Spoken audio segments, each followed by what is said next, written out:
Welcome back, folks. It's my duty to remind you again about your obligation to enter your name and professional credentials in the comment box. Please do so. Remember, failure to do so might reduce the number of credit hours you earn, so we want to make sure you keep doing that. So, our next speakers are Melanie McGee, who is an LCSW, and David Patterson, uh, who is a PhD in MSW.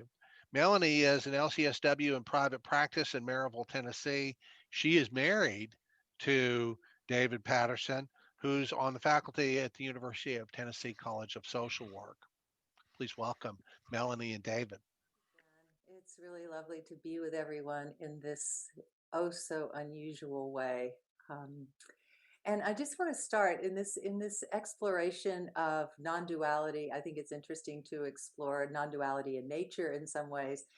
And in our in our southern beauty here in East Tennessee, the colors in the evening have just been glorious lately, haven't they? Just the golds and the reds just infused with light from the setting sun. Is such glorious light. My grandparents lived in the South, and when I got in trouble and I was staying with them, which did not happen often that I got in trouble because I was very, very good, but my grandmother would take me and stand me in front of a mirror. Now, my grandfather would take a switch, but my grandmother, she'd stand me in front of those one big vanity mirrors, and she'd say, I need you to look in that mirror until you see God peeking back. Then you come talk to me about what you've done. Well, I would stand looking in that mirror, and the golden light from the evening would float in, and all the little dust particles started shimmering, and the mirror started shimmering, and my own eyes started shimmering. And pretty soon it seemed like everything was made of the same shivering nothingness.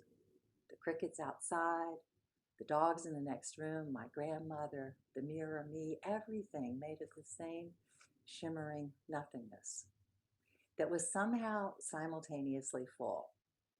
Well, after some wild eternity, I found my way back to her because I realized God must be peeking back, and Lord only knows what she saw when she looked at me and I looked up back at her.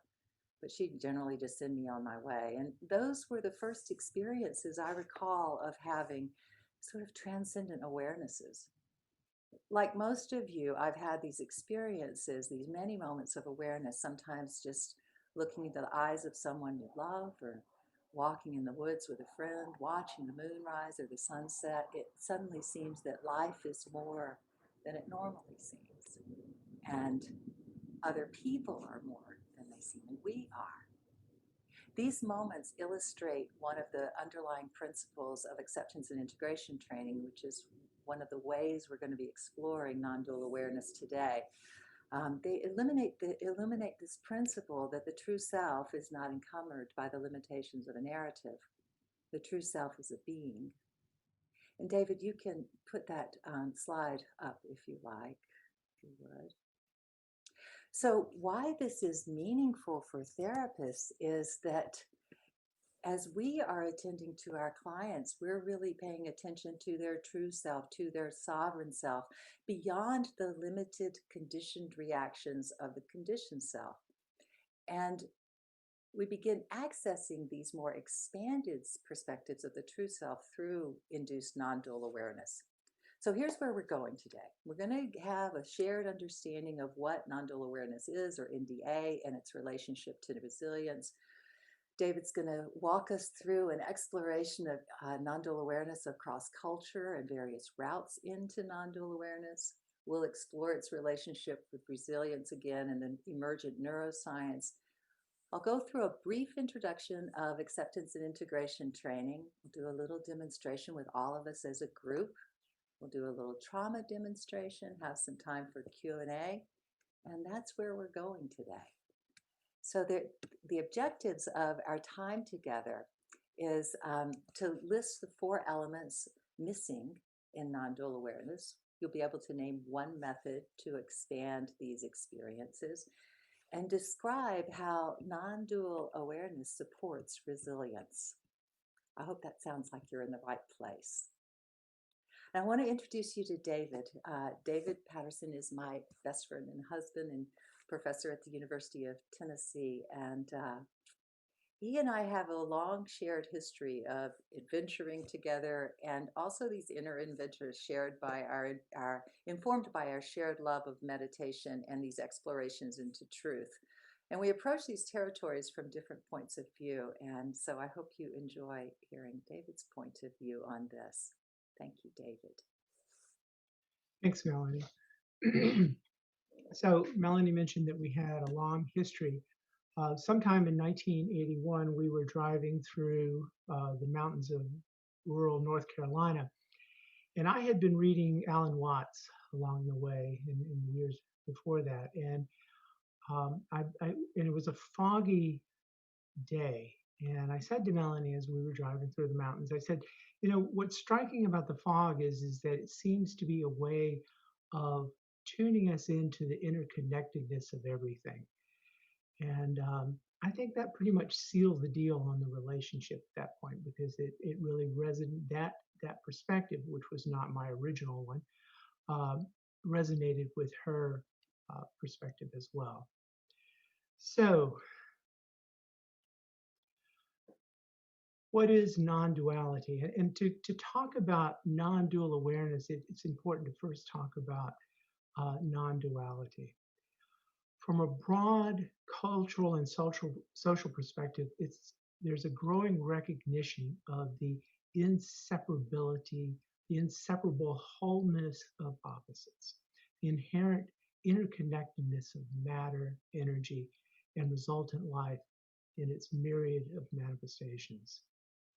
There's this growing recognition that it may be critical in addressing the multiplicity of problems in the 21st century that we recognize our connection to each other, to the environment, and to the totality of the universe.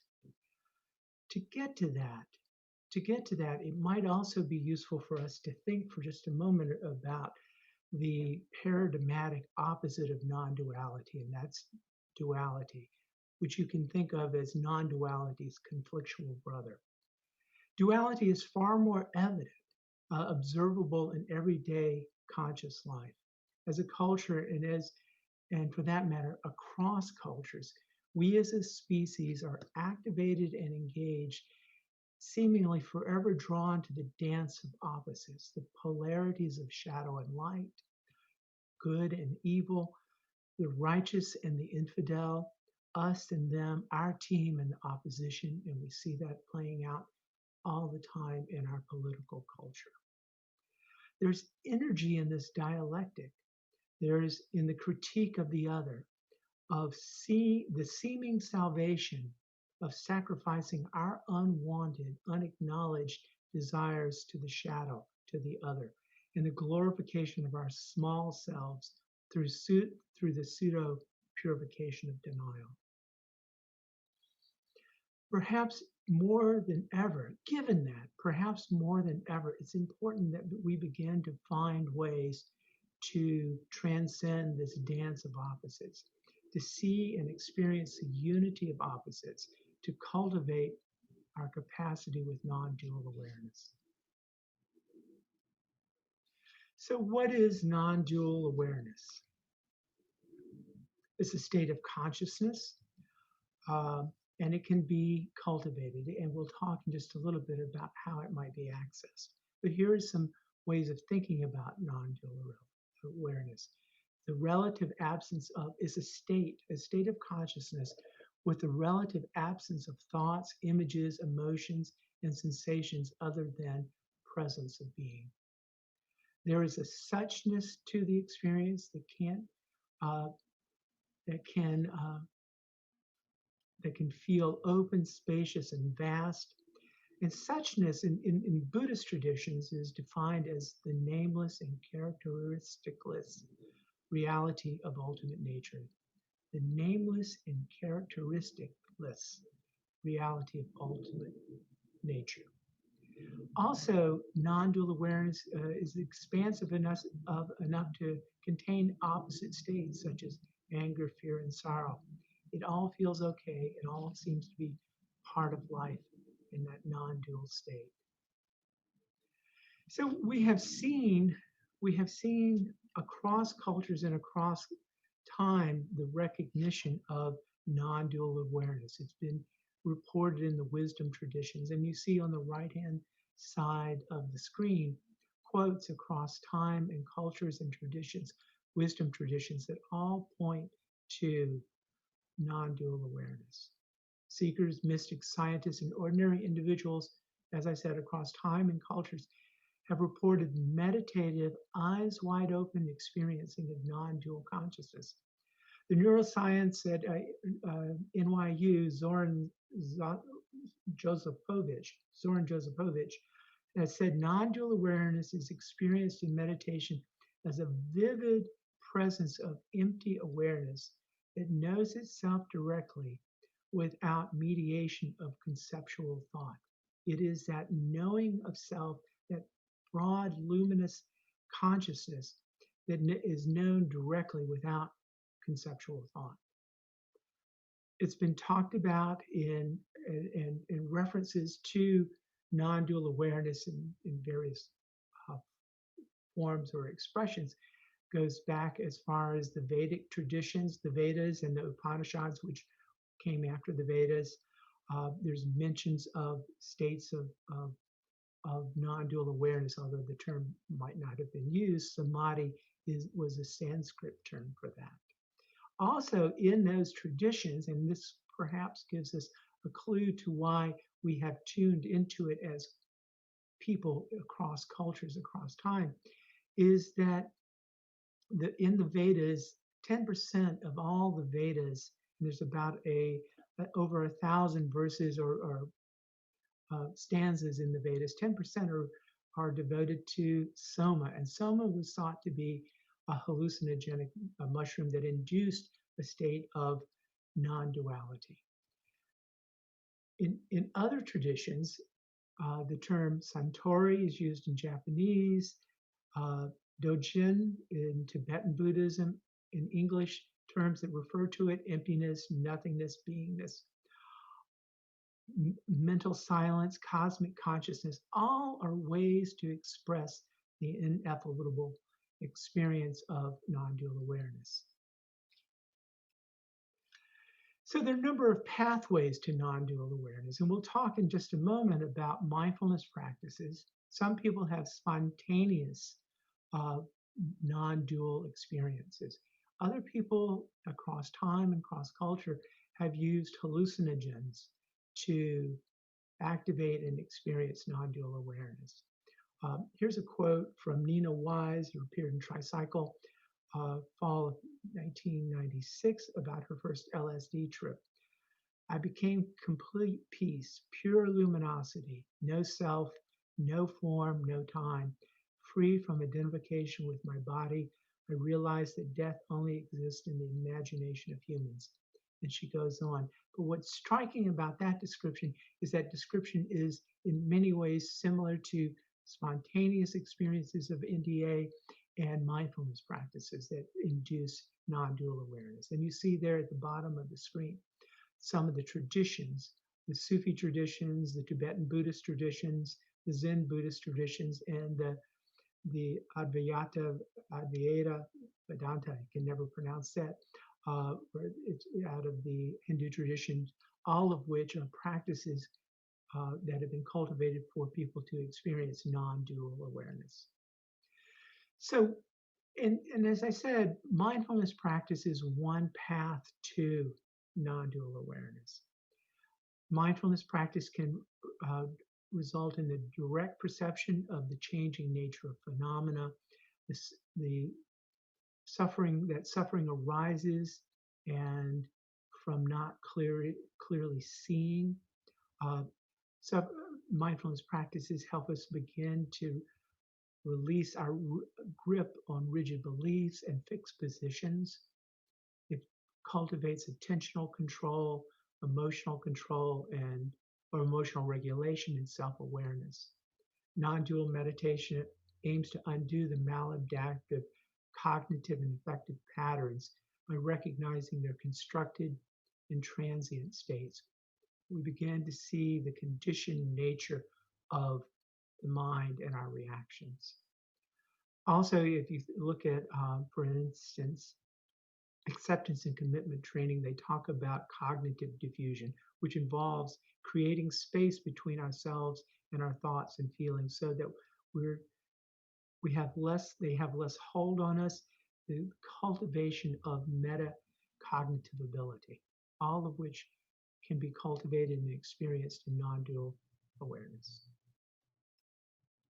So there's an ongoing work on classifying and measuring a variety of states of meditation, including the neurovisceral integration, relaxation, embodiment, concentration practices or focused attention practices, insight or open awareness practices, and non-dual practices. And as you see on the right-hand side, non-dual meditation practices revolve around the concept of non-duality and are thought to reduce one's sense of attachment or control, removing the separation between the observer and the observed in order to achieve experiential insight into the true nature of consciousness and connect with a more unified reality underlying our daily experiences.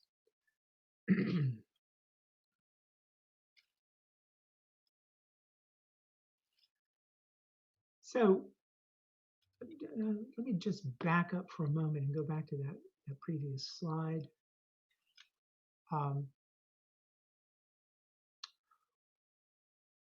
One of the things that's seen in non-dual practices is extraordinary insight of examining the pure essence of the mind, shifting out of the binary axis of consciousness, subject and object, to one that is non-dual. And they're not, and one of the things that's said also about non-dual experiences is non-referential. It's selfless, non-conceptual, non-preferential. So I just wanted to make sure that those points were made. And in this graphical representation, you see these levels of consciousness that are have been both recognized phenomenologically and are now being, the work now in neuroscience that we'll move on to is to find signatures of that in brain function. So the neuroscience of non-dual awareness is in its early stages. Distinct EEG patterns have been found during non-dual periods in some studies. There's been a great deal of work looking at the brains of meditators and people who are highly skilled versus people who are non-meditators.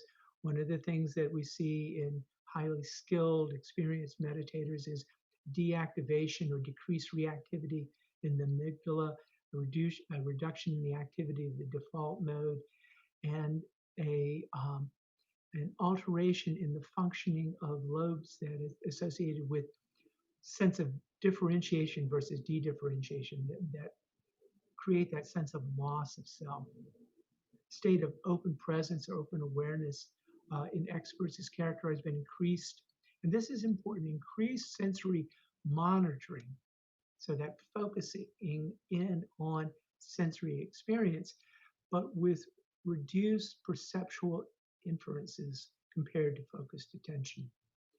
I just want to underline that there is increased sensory monitoring, that open experiences of the senses without the cognitive overlay. The work is ongoing in terms of fMRI studies to date in terms of non-dual awareness. And you see the quote there at the bottom, better, more multi-dimensional models and tools are needed to align with the complex integrated understanding of the brain and associated brain-mind mechanisms. So the reality is that we know the brains of meditators are different than people who don't meditate. We know that the brains of long-term meditators are different. There's a dosage effect, and we're in the early stages of beginning to distinguish between types of meditation: focused attention meditation, where attention is focused on an object, versus open awareness versus non-dual states, and then also um, loving kindness and compassion. So the focus of this presentation is around resilience and the cultivation of resilience through non-dual awareness. And here you see the definition of resilience, a process of adapting well in the face of adversity, trauma, tragedy, and threats or significant sources of stress. All of which that adaptation can be, and there's good research evidence to support this, that adaptation to stress, to trauma, can be cultivated and enhanced with meditative practices and emerging evidence that it may be useful in terms of non-dual awareness, that non-dual awareness may be useful in that regard.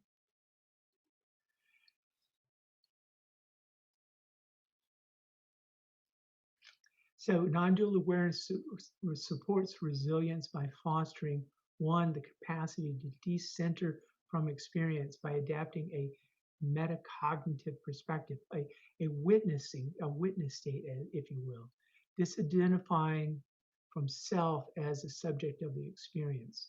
So that distancing and witnessing the emergence of phenomena, the emergence of emotions, objects of the mind, but without that sort of fused ownership, as we talked about earlier, that fused identity with the experience, manifesting a reflective distance instead of a reactive response.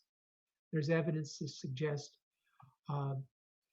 equanimity, a balanced perspective emanating from the transcendent worldview, and a non-selfing sense of meaning arising from experiential encounters with ultimate reality, acceptance as opposed to resistance, recognition of impermanence and insubstantiality, and interioception.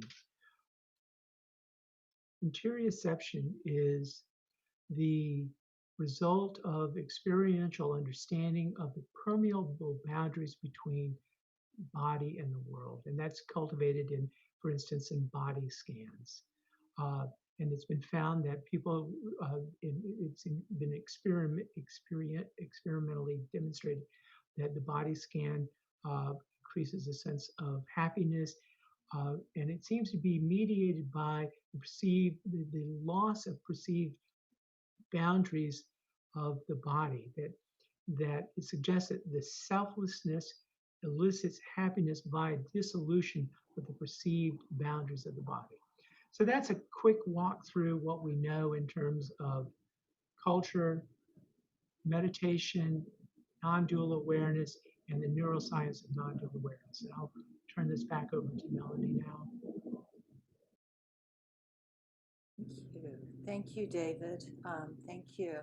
Yeah, and I wanted to come back to something David was talking about, the cross-cultural phenomena, the cross-cultural history of non-dual awareness. And even in the Christian faith, Christian scholars are exploring this territory as well through verses from Luke, if your eye is single, then your whole body is full of light. Looking at the single eye as the non-dual eye, the perspective, the eye that can hold the whole. So how does this all relate to psychotherapy and helping people? And why aren't we in these expanded states all the time? If these states are natural to our human experience, why don't we have this all the time? Why don't they last when we have these moments that we talked about earlier?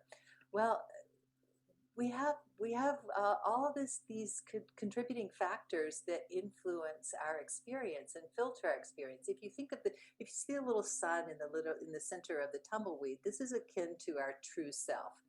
And around that sun, that there's all these brambles comprised of our traumas and early decisions, injunctions and scripts, all the things we're told we should be and shouldn't be, all the do's and don'ts, the identities and limited identifications, our wounds and limiting beliefs, mental illness, cognitive distortion, so many things impose themselves on us, the stress of living through a pandemic. And pretty soon we've contracted again and shifted identification from the trueness of who we are, our sovereign self, to the conditioning, to our conditioned reactivity. As David was talking about, we lose our capacity for reflective distance and enter into a kind of reactive response. Um, and you can go to the next slide, please.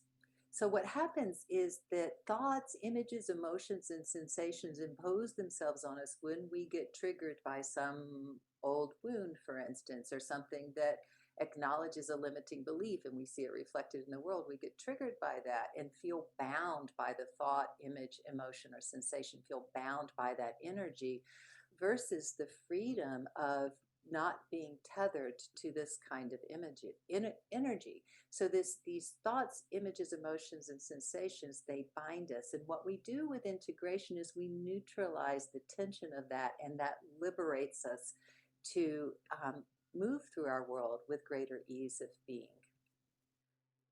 And part of what happens when this activity is charged like this is that we have an inhibited perspective on what our choices are. There's little inner spaciousness, so our choices are influenced by compulsive reactions rather than the inner spaciousness of being that's true to most of us, to all of us. Next slide, please. So we all stand on the shoulders of giants. We wouldn't be in this virtual hall if we didn't have teachers to support us on our journey, and I'm no different. I've had the best teachers. I've been blessed with brilliant teachers, and you can move to the next slide, please. And these teachers have informed this work of acceptance and integration training. It's informed by 5 streams of knowledge. The first is Ericksonian hypnosis. I had the great good fortune to study for 3 years with a past president from the American Association for Clinical Hypnosis, Corey Hammond. It's informed by redecision therapy that was developed by Bob and Mary Goulding, who were students and contemporaries of Eric Berne and Fritz Perls. Eric Berne from transactional analysis, Fritz Perls from Gestalt therapy. And I'm telling you this because these streams inform this model. It's a new approach to serving people that has solid roots in our psychotherapeutic history. And after studying with Bob and Mary, I met Dick Olney, and he was the father of self-acceptance training. And if acceptance were a country, then Dick would be its poet laureate. He was a wonder of a therapist, and I'm deeply grateful for my years with him. Self-acceptance training, from Dick Olney's point of view, is the experiencing of oneself in any given moment without the inhibition of self-criticism, self-evaluation, and self-judgment. It's an ongoing experience. It's something that's never finished because we're always encountering new experiences to which we can accept, of which we can accept. So self-acceptance is not a static state, it's a dynamic state. And it's the same with acceptance and integration training. We're always experiencing new things that we can then learn and become more whole by fully accepting and integrating. After studying with Dick, for 3 or more decades, I've been studying non-dual philosophy, as we talked about earlier, and meditation. But it all came together for me when I met Živorad Slavinsky, a psychologist in Belgrade, Serbia. Živorad developed PEAT, which stands for Prime Energy Activation and Transcendence, because what we're doing with PEAT is activating the primary energies of thought, images, emotions, and sensations, and transcending them, transcending the tether of them. It's been the work of Slavinsky that's brought alive the clinical application of non-dual awareness. So this very heady, esoteric idea about non-dual awareness really has clinical application that has tremendous benefit for our clients. And if integration were a country, I think Živorad would be its minister of wholeness. I've learned more about becoming and aligning and feeling whole from him than anyone else. Next slide, please. So acceptance and integration training is founded on 6 principles. We're just going to explore 3 of them today. And the first of what you've already been introduced to, the true self is not encumbered by the limitations of a narrative. The true self is a being. Next slide, please. The other principle is the non-dual states of empty consciousness are an indication and mechanism of transformation. Cultivating an awareness of these states contributes to increases in present-focused attention, empathy, self-compassion, and more skillful choices. We make more skillful choices because our perspective is not limited and bound by reactivity. There's no reaction. So we have a larger view of what's possible for us, of the possibilities. We're no longer bound by that triggered charge. And one of the things that in terms of this cultivating an awareness, one of the things that sets AAIT apart is that our clients learn to do this for themselves so that they're empowered with tools that they can sweep clean their own heart, taking responsibility for and tending to their own state so they can access greater awareness, greater spaciousness, and more informed choices that are closer to who they are rather than compulsive reactivity of the conditioned self. Next slide, please. So we've been talking about this a lot, but I thought it would be useful and interesting for you if we all had an experience of this as best we can in our virtual hall in this way. And yeah, so let's see. Yeah, David, you could take your camera off if you, oh, maybe do. Okay, sorry, guys. So we're going to just have a shared experience in this virtual hall and just play along as best you can. That just put away any distractions, turn off your phone, and this is how we're going to do this. The psyche doesn't know the difference between a goal that's been realized in real life and a goal that we realize in our imagination. And athletes use this to their advantage all the time. So we're going to use this to our advantage as we explore stepping our way into a higher state. So I'll be asking some questions. You just answer them inside yourself. You can even write them down if you want, as best you can. Accept whatever comes up. Know that it'll be a thought, image, emotion, or sensation. So just pay attention. Allow yourself to experience whatever arises. I'm going to ask you to engage in a kind of creative dialogue with some part of you. At some point, you'll arise to this place likely where you don't have any more goals. I'll be asking you about goals, and then there are no more goals, and that's fine. That's right where we're going. So when that happens, you may notice a more spacious awareness, and I'll give you some instructions from there. So everyone, just close your eyes for a moment, if that's comfortable for you and it helps you concentrate.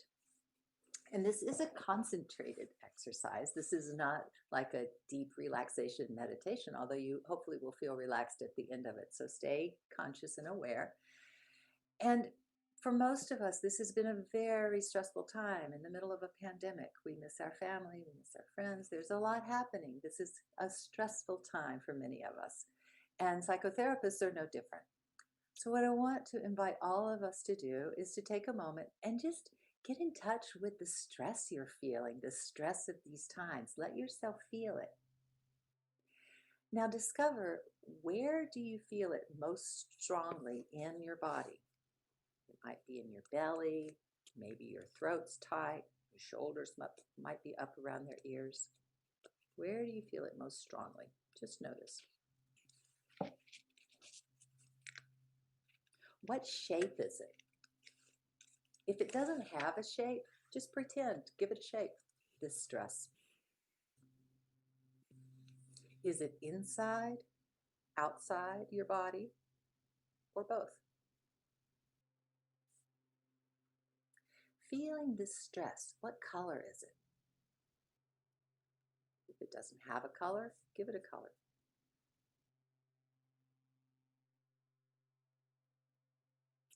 What's it made of? What do you suppose it's made of?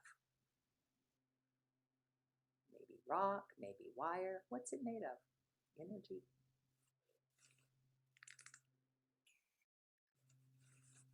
How strong is it? On a color, 1 to 10, how strong is it? 10, super strong.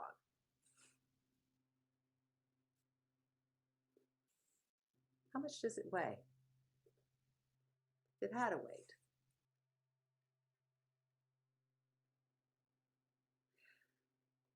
Now tell it, I know you mean me well. Wake up, let's have a conversation. Remember that it will communicate with a thought, image, emotion, or sensation, so just accept whatever arises. And ask it, with this stress, what's its goal for you? What is it that it's wanting to achieve for you? accept whatever comes up.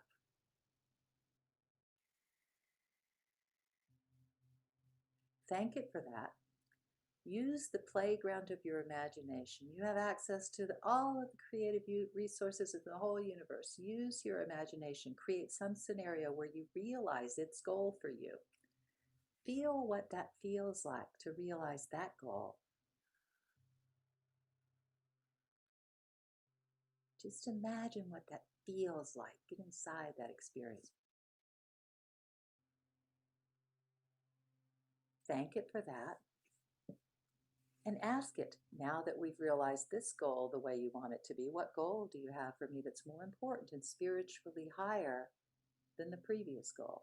It must be higher.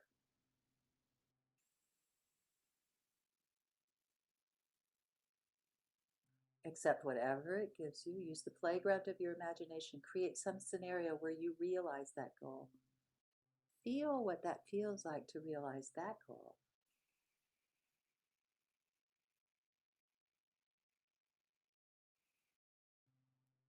And thank it for that.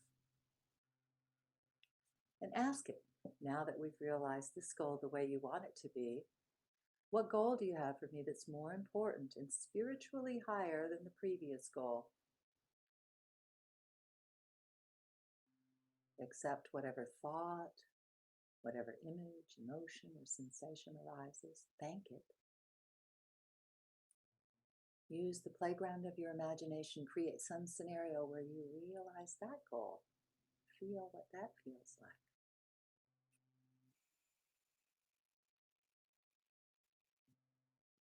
Thank it for that. And ask it, now that we've realized this goal the way you want it to be, what goal do you have for me that's more important and spiritually higher than the previous goal?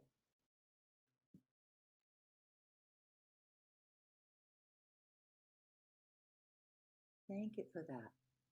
Use your imagination. Create in a scenario where you experience the realization of that goal. Feel what it feels like in your imagination to realize that goal.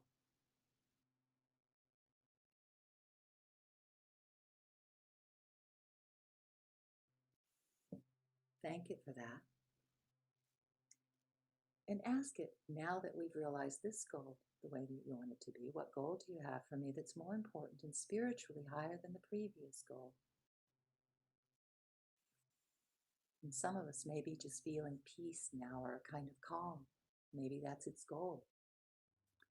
Use your imagination. Create some scenario where you realize this goal. Feel what that feels like.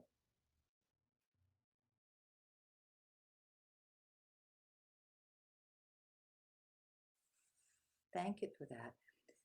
So a couple of more rounds and ask it, now that we've realized this goal the way you want it to be, what goal do you have for me that's more important and spiritually higher than the previous goal?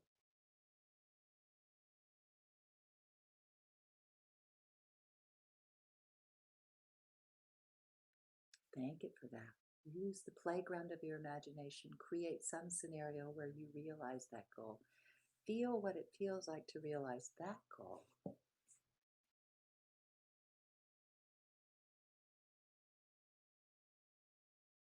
And thank it for that. And ask it, now that we've realized this goal the way you want it to be, what goal do you have for me that's more important and spiritually higher than the previous goal? And some of you may be having the experience that there is no higher goal. The last goal felt pretty high, pretty spiritually alive and awake. You may be to this place where there is no goal. And ask yourself, what does this space beyond the last goal feel like to you? For some of us, it's an experience of nothingness or emptiness, spaciousness or stillness. And if that's the case for you, move your awareness into that spacious stillness.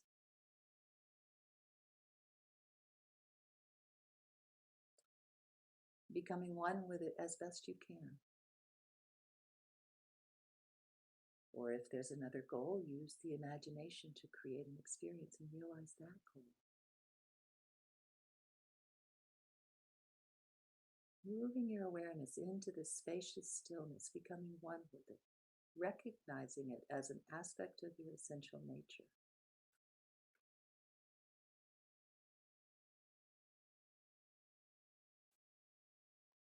And I'm going to be quiet for just a moment.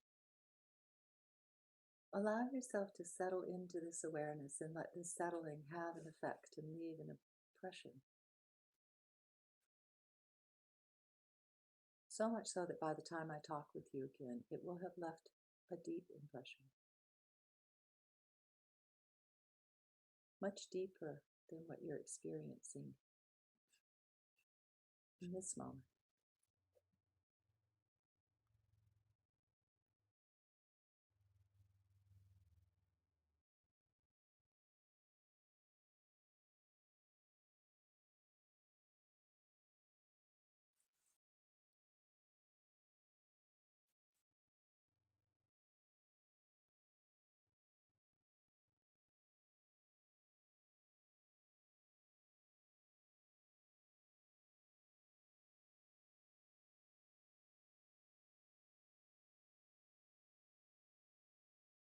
Become aware of yourself as spacious stillness, extending in front of you, far, far away in front of you.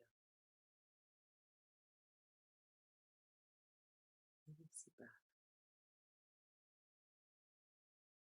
Become aware of yourself as spacious stillness, extending behind you, beyond all that ever was behind you. Spacious, vast stillness. Become aware of yourself as spacious, emptiness, stillness, extending to your right and your left, far past the gates of forever to your left, beyond the edge of eternity to your right. Spacious, emptiness, stillness. Become aware of yourself as spacious stillness, extending above you and below you, far, far away above you, beneath the depths of forever below you.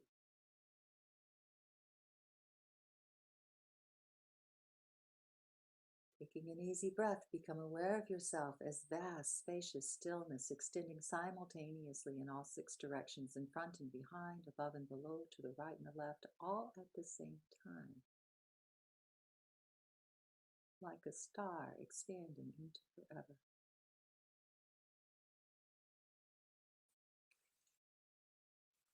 I'm going to be quiet for just a moment. Allow yourself to settle into this awareness and allow the settling to have an effect and leave an impression. So much so that when you hear my voice again, it will have left a deep impression, and by the time you open your own eyes, this impression will be very deep, leaving an impression.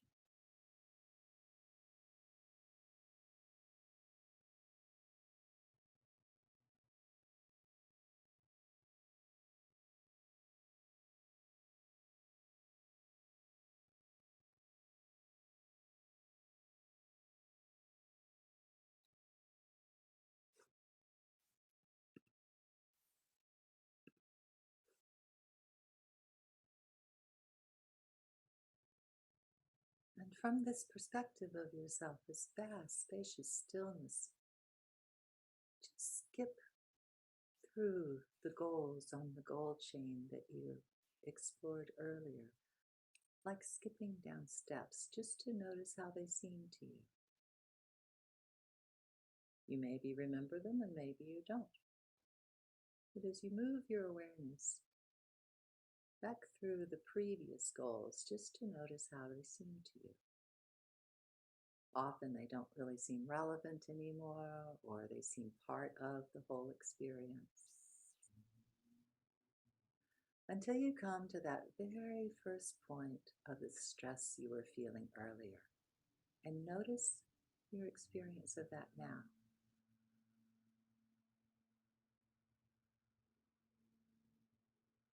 fill yourself with light in all the places where that stress used to live, as if you're standing under a waterfall of light, and that light can penetrate your skull and trickle into all of the little neural pathways, into and through all the spaces and the spaces between the spaces of your body, filled with light.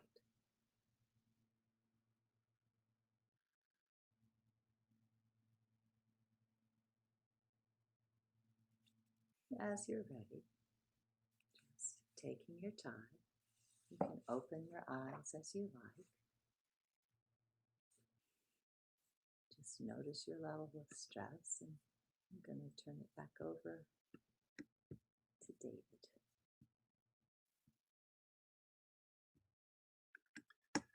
Thank you, Melanie.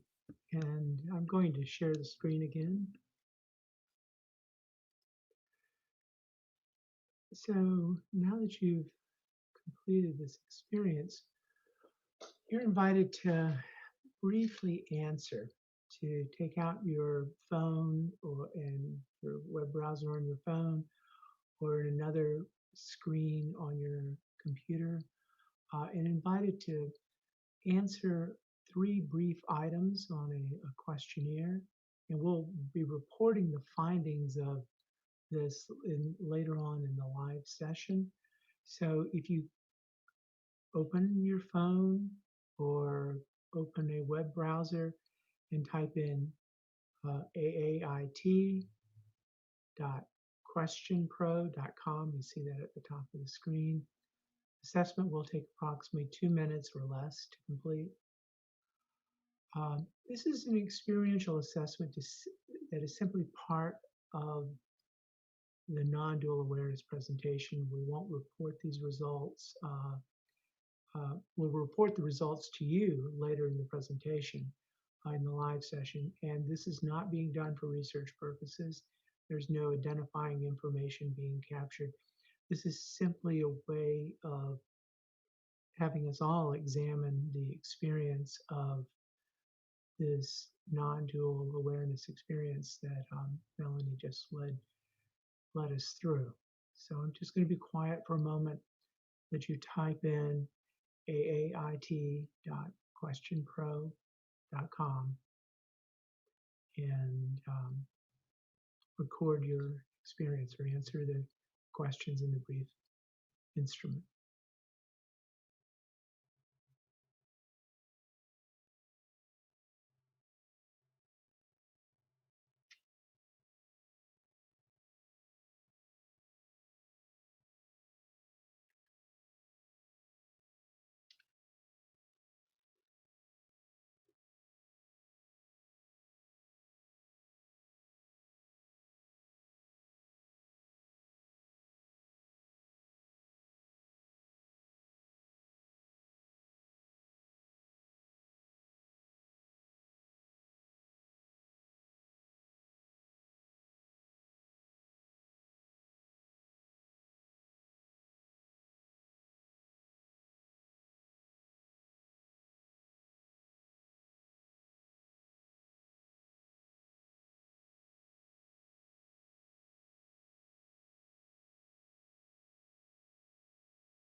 Okay, so thank you. Thank you to each of you that completed the survey. And as I said, we will show you the results of the survey later on in the live session.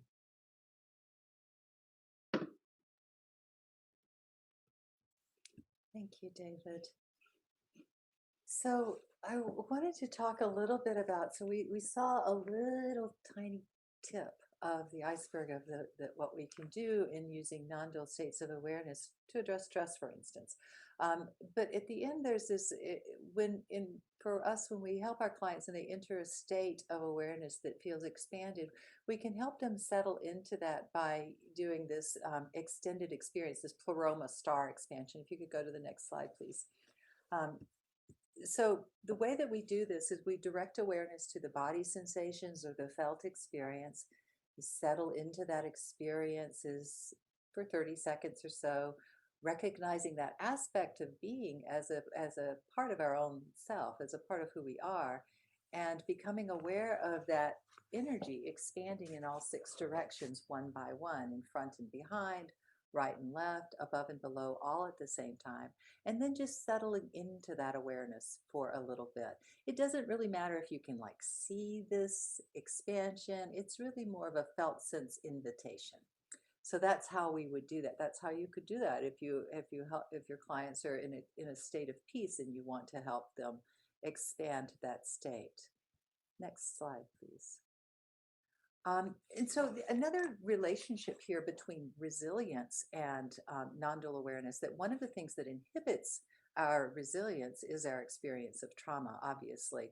And I recently heard one of our a very well-respected person in our field who is his body of work is in trauma asked or stated that trauma can't be integrated. And I asked that question to several AIT practitioners. You can move to the next slide.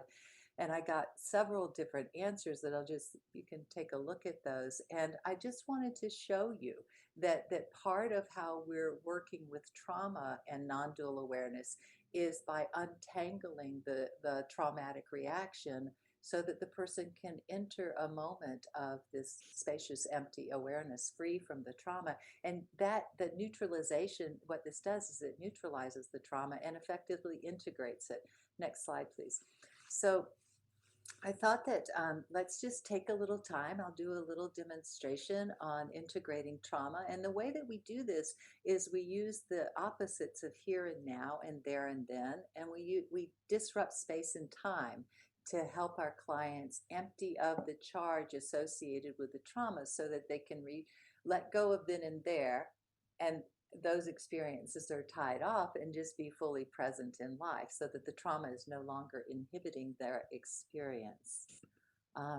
So Carla Winchester is an AAIT practitioner, and she is offered to volunteer. She volunteered to be my person so I could demonstrate this work for you today. So I wanted to welcome Carla. She's in private practice in Maryville, and I wanted to thank you once again, Carla, for joining us and welcome you so we can share this work. So yeah. Absolutely. Hi, Hi. thank you. So what would you like to focus on today? Where would you like to work? So, recently my son started his freshman year at Ohio Northern University, and he told me that he was doing a persuasive speech on divorce not being that bad for kids. And so it reminded me of the experience I had when his dad and I sat down to tell him and his sister that we were getting a divorce. And it's still a really painful experience for me. Mm-hmm. Yeah, those that because it feels like such a break to the family. It feels very traumatic. Okay, very good. Okay, so Carla, as you know, this is enough. We don't have to go into a lot of details. And in fact, one of the things that I love about AIT trauma work is that your client doesn't have to revivify the experience in a very strong and depth way, and we can work with traumas like trauma that Carla is describing, the traumas of rape and incest and car accidents and all kinds of medical traumas, the traumas that we all experience. And this is in being able to use it even with something as intimate and personal that feels like it's such a break of the heart when this happens. Yeah. Okay. All right. So Carla, let's just go ahead and get started. Go ahead and stand up and place your left shoulder so that your left shoulder is closest to the screen. Perfect. That's perfect. Carla, bring yourself into that traumatic moment when you were telling the kids. Feel what you felt then. See what you saw. Think what you thought, as if it's happening now. There's probably 3 or 4 or 5 moments in time that felt particularly charged and difficult. Of those moments, there's probably one moment that was really the very, very worst. Freeze frame that moment, not a moment before, not a moment after, like a frozen snapshot in time. And tell us what you see in your mind's eye, if you like. Yeah, so we're in a small circle and I see my children's faces. They're about 6 to 9 men. And Can you speak up just a little bit? I can't hear you that, Bill. There you go. That'll, okay. so we're in a small circle, and my ex-husband and I are telling our children, who are about 6 to 9 men, that we're getting a divorce, and they are looking up at us. I see their faces because they think we're kidding, Yeah. and it's heartbreaking. It's What else are you feeling in that moment as if it's happening now? very sad, very deep sadness, very worried that they won't be okay. Mm-hmm. What else are you thinking? They won't be Um, okay. I'm thinking, wow, you know, they had no clue, and we have just like rocked their world. We just Yeah. like them thinking that we're kidding just made it so obvious that they had no idea, and it's Mm. just Mm-hmm. painful to see that look in their eyes. Mm-hmm. And are you inside in this circle? Are you outside in the living room? Where are you? We're inside the living room. Mm-hmm. So you can kind of see the living room and have a little sense of what it feels like to be there. Yeah. And what else are you feeling in your body? My heart is broken. I mean, it's like I can literally feel pain in my heart, and heaviness, and a little flutter in my chest. Mm. Yeah. Just take a breath. Let yourself experience this moment. Are you inside your experience here, Carla? Okay. Yeah. Yeah.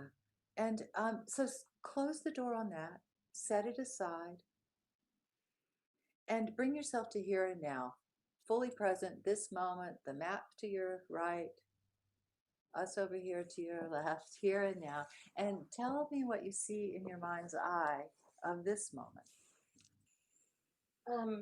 So I'm in my friend's office, and I've just watched you and David, and being told again concepts that I have heard, and it's great to be refreshed, and um, I feel fine, and What is the emotion you're experiencing right now? um, okayness. Mm-hmm. Okayness. Uh-huh. Mm-hmm. And you see tell me what you see in your mind's eye of this moment. Eyes closed, I'm assuming we can't see them, but Yes. So the wall in front of me, there's a closet, and good. Good. Feet on the floor, you can feel the sensation of the air. Okay, good, good. And you're thinking about what the concepts of non-dualism, what you've been studying anyway, and yeah. right. Good. So take a breath, just letting yourself be present here. Now, keeping your eyes closed, turn towards the screen, towards me, 180 degrees, so that you'll be facing the opposite wall. Keep going. There you go. That's it. Stop there. That's right. Now, bring to mind that situation in the circle with the kids. Feeling what you felt then, see what you saw, think what you thought, as if it's happening now, that frozen moment in time. Take that snapshot and place it in front of you. If you could take one step back so we could see you, Carla, that would be great. Perfect. Take that snapshot, place it in front of you. Take the index finger of your dominant hand, place it in the middle of that snapshot. Perfect. Now, with eyes closed, estimate the distance from the tip of your finger, which is in the middle of that painful, traumatic moment, and the wall in front of you in the room where you are now. 4 feet. Great. Estimate the distance from the tip of your finger in the middle of that traumatic moment and the wall behind you in the room where you are now. 6 feet. Very good. Estimate the distance from the tip of your finger in the middle of that traumatic moment and the wall to your right in the room where you are now. 4 feet. Very good. Estimate the distance from the tip of your finger in the middle of that traumatic moment and the wall to your left in the room where you are now. 8 feet.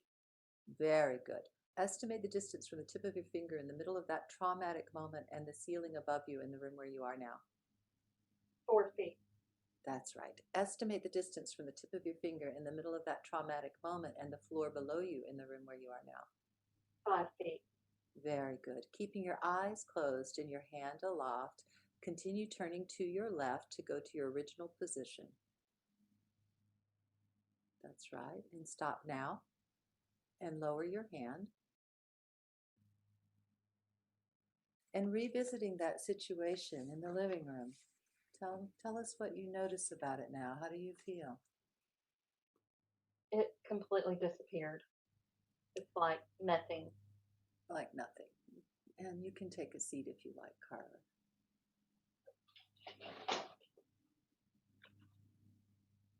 So no residue of the heartbreak? Okay. No, it was like complete darkness. It's not a bad darkness. It's just like nothingness. Yeah, good. Close your eyes for just a moment. Do you feel a need to forgive or for forgiveness? Yes. Okay. So with that heart cracked open, it's very likely you have a felt sense of the beautiful energy of forgiveness. Just allow that to flow into and through your own being. Maybe silently saying, I forgive myself. And like a blossom dropped into a still pool of water, allow the ripples of that forgiveness to just echo out, rippling out to include anyone else who may have played a role in this particular heartbreak.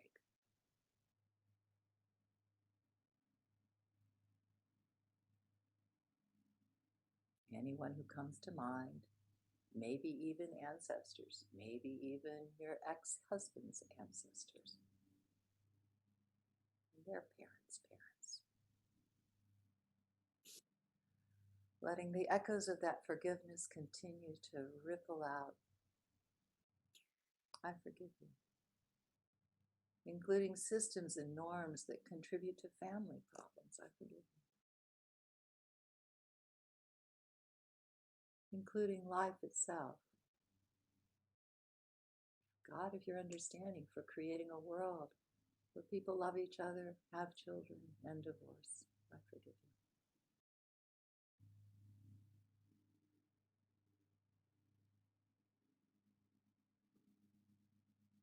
Allow the light of this forgiveness to infuse itself into every cell and pore.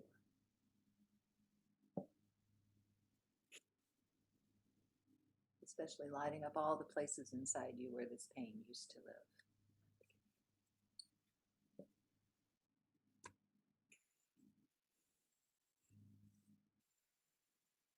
And taking all the time you like. You can open your eyes whenever you're ready.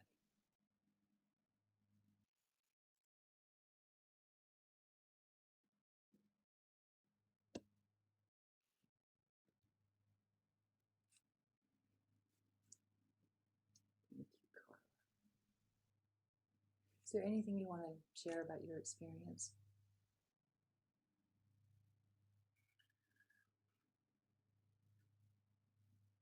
It's even though I've been through this process before and have led clients through it, it still amazes me that it works. Yeah. Like how fast and how much. Yeah. It just sweeps it out. It's just, yeah. Mm-hmm. That's awesome. Good. Thank you. Thank you. Thank you. Thank you for your willingness to share yourself in this way with each other, with all of us. It's not, it's just a small thing, especially to do this in our own community. So I really appreciate it. Thank you, Carla. Thank you. Okay. So if we could go back to the slides.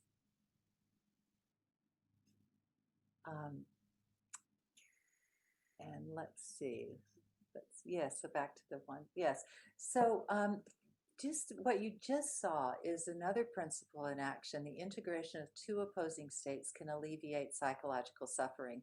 And what I love about acceptance and integration training is that we can do this really quickly. We don't have to continue imposing more and more pain and the revivification of pain in the way that we use opposites to integrate and neutralize charge. So the opposites that we use in trauma work are the opposites of then and there and here and now, and then the dimensions of space and time. And that's how we were working with Carla just a moment ago. And the next one. Next slide.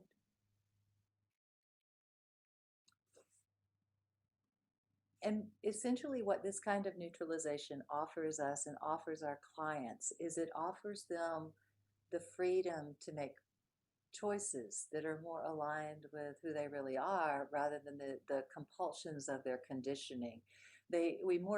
Once something is integrated and neutralized, we more easily discover that space between stimulus and response.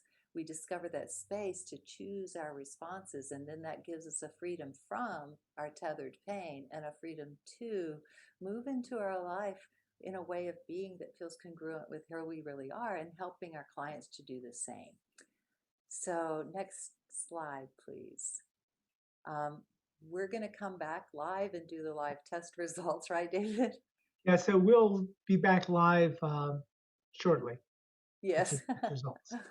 Yeah, and I think so. Just as a quick review of where we've been, we've explored non-dual awareness. So we've explored how it looks and feels. We talked about one way to expand the experience and described how non-dual awareness supports resilience through the decentering, equanimity, acceptance, and interoception. And we've hopefully given you a taste of a new paradigm, a way to approach helping people that is relatively quick and really supports them in expanding their sense of freedom as they move into and through life. So yeah, next steps. We have research questions. We have research underway. David, do you want to talk about this for a minute? Yeah, there are an emerging number of instruments to begin to try to measure the states of non-dual awareness, but they're in their early phases. The instrument that you have completed after the early experience is called NADA, that was developed by Garland and colleagues, and it's a very short instrument.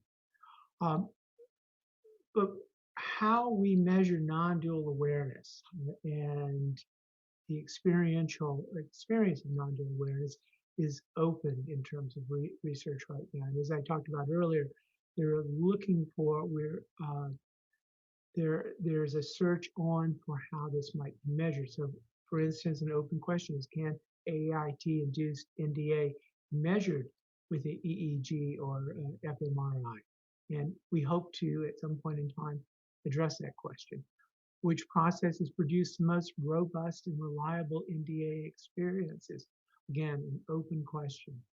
What is the experiential variability of NDA states and their duration? So in other words, does everyone experience the same thing, and how long does it last? That's an open question as well.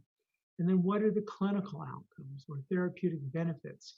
We have seen hints of that, and there's Melanie and her trainees and associates are beginning to develop case studies of clinical outcomes. And really, if you think about the development of any science intervention, in the science of an intervention, it commonly starts with case studies of people experimenting with procedures, developing case studies, then developing clear pilot studies and moving forward. So AAIT is in the early phases of developing an empirical basis of its efficacy.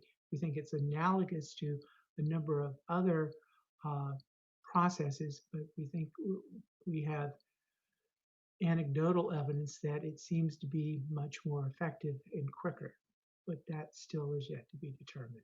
So that's an open question. And Melanie? Let's just take a moment for this, just to to support you guys in discovering what your next steps are as a practitioner. Of course, there's the academic and scholarly next steps that we have, but there's also next steps that we have as practitioners to make sure that we are engaging in daily self-care with embodiment. Now, AIT practitioners, I encourage them to use what they learn in to support self-integration and wholeness. And so heal yourself, take care of yourself. You're welcome to join us in the AIT Self-Care Sanctuary. It's a free offering that I began in March just to support us as we move through this shutdown. So it's available. You're welcome to contact me about that. That's on Fridays at 11, and you're welcome to join us for that. Of course, find a practitioner to support yourself, to take care of yourself, because we need it. The demands on mental health providers during this time is quite significant. So please make sure that you're doing what you can to tend to yourself. And of course, you can join us on Facebook and stay up to date that way as well. Let's see. All right. So I think we are going to be hopefully having some time for questions and answers, and we'll come back for the live session with that. Yeah, we'll see you shortly. We'll see you shortly. Bye. And bye. Thank you, Carla, and thank you, Thank you. Amanda, for supporting us.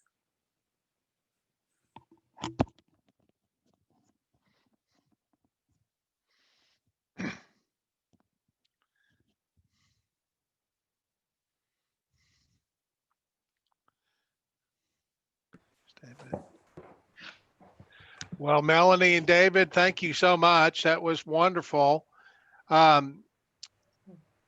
We have a slight conundrum. We don't have any questions posted in the comment box yet. So I was going to ask Cliff if he had any, because he usually has about 20 questions percolating right there. We also have the data from the quick study. So if we, when you're ready, if you'll let me share my screen, I can show that data as well. Yeah, that would be good too.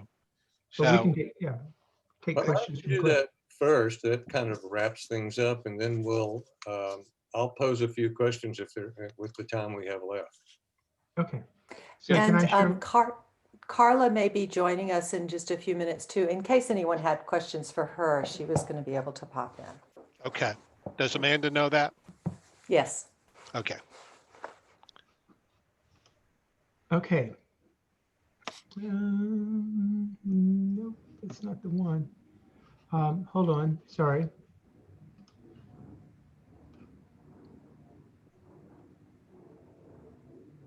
We could show you the data from another presentation, I think, where David was going. Sorry, why don't you go ahead and ask questions, Cliff, and I'll find this. Okay. I thought I had this all queued up. All right. Well, you talked about how some of the roots of this technique are within ancient wisdom, and has also been discovered by indigenous peoples worldwide, and the use of psychedelics of various kinds, and in mindfulness experiences and mindfulness training over the millennia. And in neuroscience, good old Western neuroscience has shown.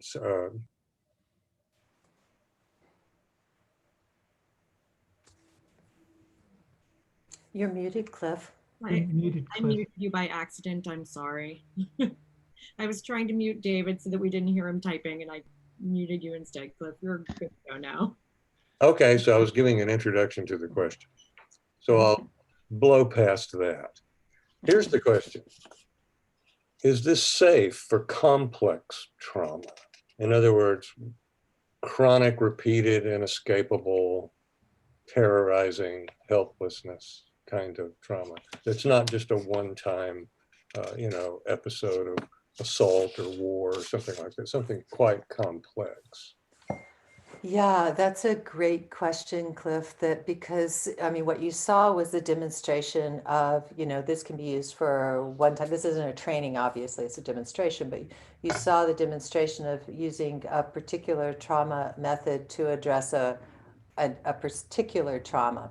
But there are other ways that we approach more complex trauma using this method and other things as well to um, help mitigate and neutralize the charge of ongoing microaggressive traumas in addition to the very real, like real traumas, like not that the other ones are not, but the more um, mm, which would be singular in one life is multiple times in another, you know. So yes, we use this and find tremendous success and rapid success with complex trauma because we're giving skills that also help them access and turn on resources and attributes that they may not otherwise have access to. Have you found any specific contraindications, things that need to be dealt with first?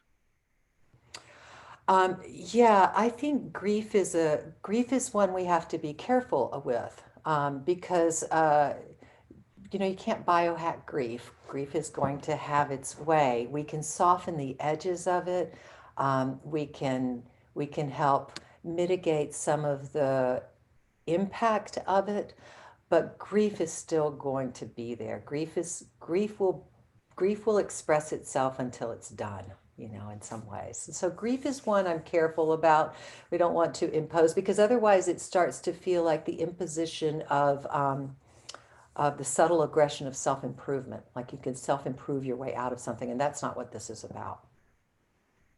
I think the other that's probably the primary contraindication. This is a new approach, and so practitioners are, you know, seeing where things work. And I've actually been surprised by clinicians telling me about the effectiveness with things like OCD, cognitive distortions, addictions. The thing that really surprised me was a student of mine telling me about working with someone who has paranoid schizophrenia to help them to deal with a paranoid episode, not using what you just saw, but using the model itself.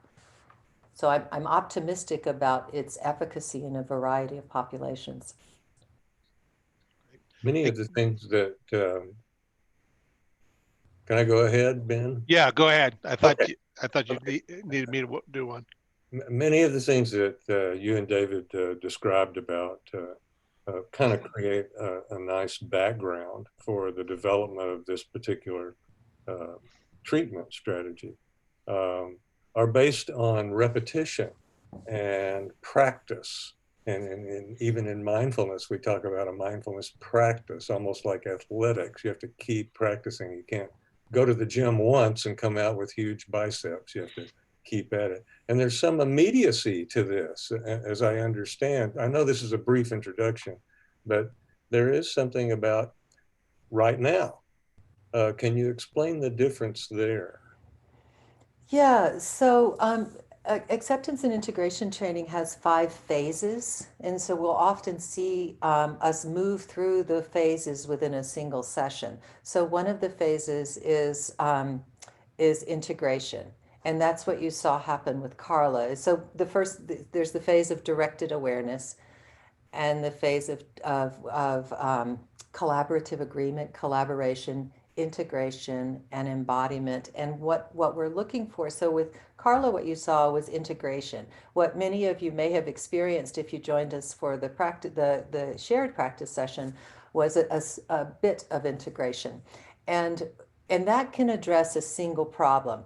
And once that problem is resolved, we typically no longer have to revisit it. For instance, what you saw with Carla, that should be wrapped up and done, like tidy and complete, it's resolved. There's no longer any charged energy associated with that situation. The embodiment, the ongoing practice, that comes into play with the principle associated with this model, taking responsibility for and tending to our inner state is the source of our freedom. And what we're doing there is accessing greater and greater freedom from some tethered charge, and greater freedom to experience life and move towards our goals with greater ease. We discover that space between stimulus and response that Viktor Frankl wrote about. And that ongoing embodiment practice widens our perspective more and more and more as you practice. Right. Well, you hit exactly what I thought. The spaciousness between stimulus and response is one of the things that the neuroscientists are telling us actually heals traumatized neurons. Ben? Yeah, there are a couple of other questions here I can ask real quickly. I'm going to combine two questions. How can we get training to use this intervention, and where can we get it? That's the first question. And then the second is effectiveness with children, with teens, that sort of thing. Okay, so I'll back into this. Personally, my personal practice for the last 30 plus years has been serving people who journey with mood disorders, anxiety and depression, bipolar disorder. Several of my students, however, work with teens and adolescents and children. And what they tell me about their experience with children, adolescents, young adults with this model is that they love it, because it bypasses the old, what they call same old talk therapy. I don't want to tell you about my mother, what happened in school. Ugh, I don't want to, exactly. they're just not into that. And so this gives us a way to bypass that and engage a relationship to activate rapid change. And teens and adolescents and teens and young adults and children love it because there are so many ways that they can reclaim and restore their own state. So it's a great way for them to learn emotional regulation fairly effortlessly. Right.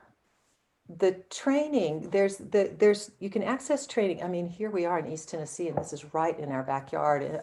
Now that we're doing things virtually, I've moved all training to virtual when we used to do all of that live. And the next, we have a certification program that is a several month program called the Acceptance and Integration Training Fellowship Training Group. It's a small group, it's very immersive, and at the end of that you're certified and you have a lot of ongoing support to make sure that you understand how to use that, how to use what you're learning.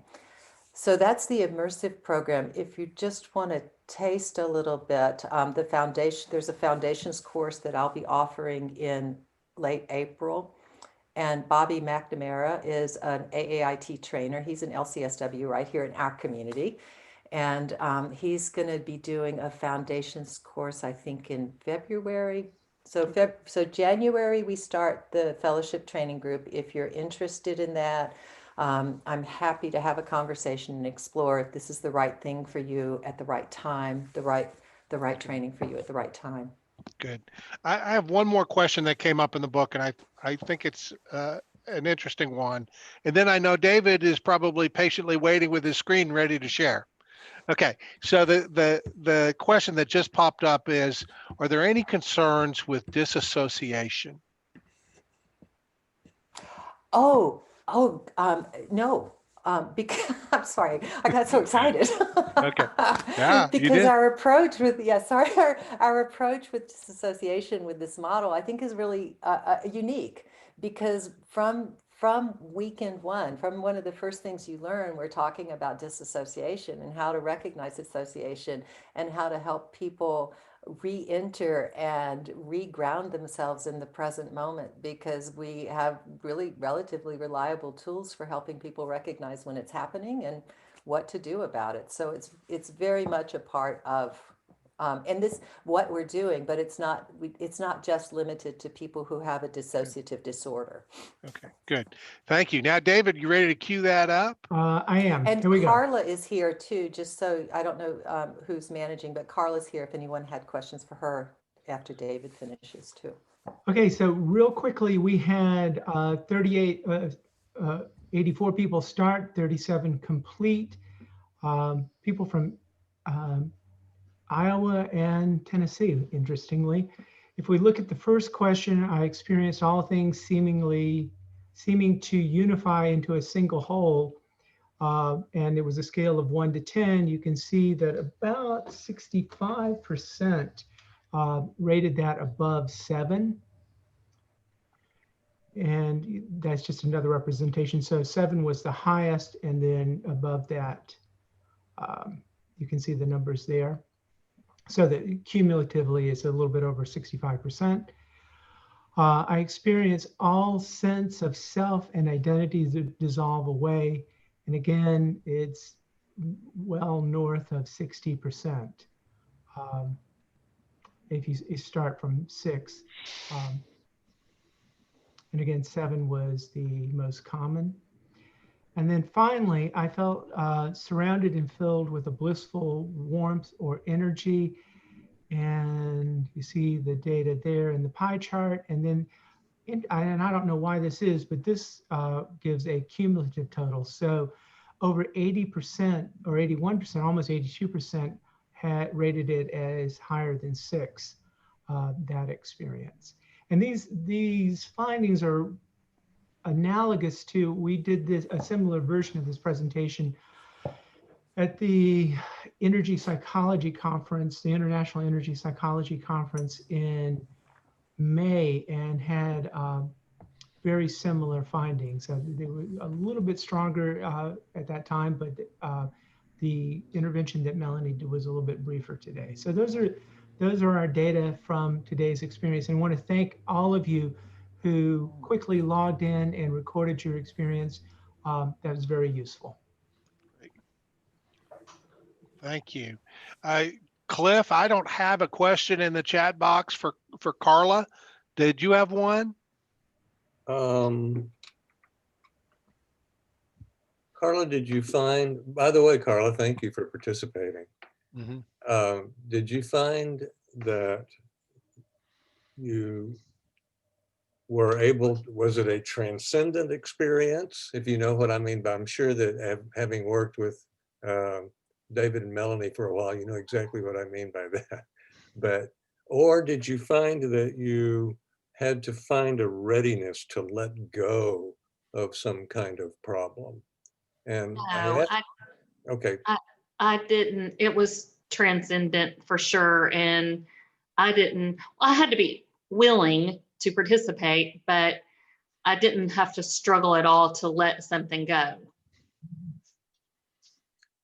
So I have a quick question for Carla. So Carla, this, if you don't mind, Carla, it's a week later. We did this last Friday.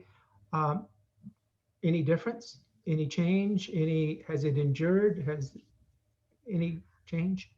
I have felt completely calm about that issue for the week. And what was interesting is I did some advanced training with Melanie over the weekend and did some work on past relationships. And as I was doing that work, my ex-husband didn't come up at all. Nice. And I didn't even notice it until several days later. And I was astounded by that. Thank you, Carla. That's hilarious. That's very interesting. Good. So it sounds like there's a real emphasis. Well, there's a real result of acceptance of what is, and yes, and it trickled down into my feelings towards him, because when Melanie asked me if I needed forgiveness, as I was going through, I was forgiving myself and forgiving him. And so it just had this rippling effect into the next issue I chose to work on last weekend. Was the remembrance associated with a sense of mourning? A kind of before the fingertip method? Before the demonstration? Yes. Yes. Yes. Okay. And during the demonstration, can you characterize the remembering and what emotional state that was? I know I heard Melanie ask you about it, but can you tell us? So I knew it had happened, but the pain that it was bringing me when I was first discussing it, the memory wasn't gone, but the energy and the charge to it was gone. Okay. So what I hear you saying is there's kind of an openness there, Yes. kind of a, not necessarily a defined, certainly not a grief reaction or something like that. Right. Well, Hey, Cliff, this the is only the time. question I had, Ben. I got to cut us off, Cliff. I'm sorry. Okay. It's that time. We need to head to a break. I do have one announcement to make now, and that is Carolyn Blondin. I'll be sending you an email about winning that iPad for today. And then after the final session, when we're at the Q&A, I will tell everybody about what to expect about getting their CE certificates. So stay tuned. We've got to go to break. We will be back and start at 3:30. Thank you all. Thank you, everybody. Thank you, Carla. Thanks, Cliff. Thanks, Ben, David. Thank you, Cliff. Thank you, Melanie. And, Thank you, Thank Ben. you, David. Thank you, Carla. Good to see y'all. Great to nice see to all see of you. you.